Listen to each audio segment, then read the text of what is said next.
What if I told you there's a bell that rings, even though no one is alive to ring it? A tower so cursed, those who enter either vanish or come back broken, whispering in a language no one understands. This isn't a movie. This is real. And the deeper you go into the story of the haunted bell tower of St. Augustin, the more you'll realize some places were never meant to be found. Stay with me, because once you hear what's waiting at the top of that tower, you'll never sleep the same again. They say the bell at St. Augustine's hasn't rung in over 100 years. Not since the night Father Elric vanished. But every so often, deep in the night, someone hears it. One single toll, low and trembling, like it's calling for something, or warning of something worse. You wouldn't find the tower unless you were looking. Hidden behind decaying woods and a forgotten cemetery, it stands crooked and rotting. The church below it has no records, no owners. Even the town's archives deny it ever existed. And yet, people find it. And some of them never really leave. Theo was one of the first.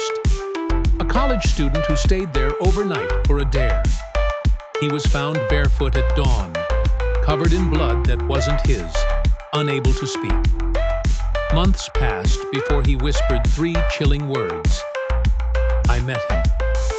He meant the bellringer. That's when people started going missing. The bell itself is massive, cast in 1789, with a Latin phrase carved around the rim. Those who call will be answered, but no one admits to ringing it. The rope was cut long ago, and still, every few months, midnight, one toll, then silence so deep it feels alive. When Father Elric's journal was uncovered beneath the altar, most of it was unreadable. Burned pages, torn covers. But what remained told of voices in the walls and shadows on the ceiling. He wrote of something trapped below, something waking. His final entry read, "The bell is not ours. It rings for what waits beneath." Beneath the tower lies a sealed crypt, hidden from all records. But those who step inside the church swear they hear it. A scratching beneath the floor. Not metal, not rats. Something patient. A livestream investigation went viral, then dark. The group joked around for half an hour before one of them turned the camera toward the staircase. Something stood there, tall, thin, wearing old priest robes. The host turned to look. Nothing. Seconds later, the feed cut. Static.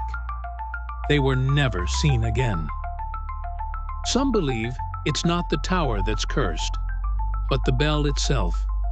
Stolen from a monastery where monks were found dead, tongues ripped out, eyes burned. They say it wasn't made to worship. It was made to summon. And once the bell tolls for you, it doesn't stop. A woman named Greta claimed to see the bell ringer while searching for her missing brother. She said it wore priest robes but had no face, just smooth skin. Too many hands. It didn't walk. It glided. And it hummed. Something low and alien that made her body seize up in fear. She escaped. Barely. Her hair turned white overnight. Now she speaks in whispers, drawing the same picture over and over. The tower with one giant eye, surrounded by kneeling, headless figures. The worst part? The tower grows. Locals swear it's taller now, that the climb takes longer. The steps twist more, like it's stretching, reaching. And maybe it's reaching for someone watching this right now. These legends shouldn't survive, but they do. The recordings exist. brief tolls captured on dead air, frequencies that hurt to hear, glitches that distort more than audio. Some say it causes nosebleeds. Others say it causes something deeper to awaken. And if you ever hear it, just once, outside your window at night, don't listen for a second toll. There never is one. Those who hear it change. Their reflections stop matching. Their eyes glaze over, and they start whispering something no one understands. Not Latin, older, but it always ends the same way. They look you dead in the eyes and say, "It wakes, it climbs, it tolls for us all." Now ask yourself one question. Do you hear it?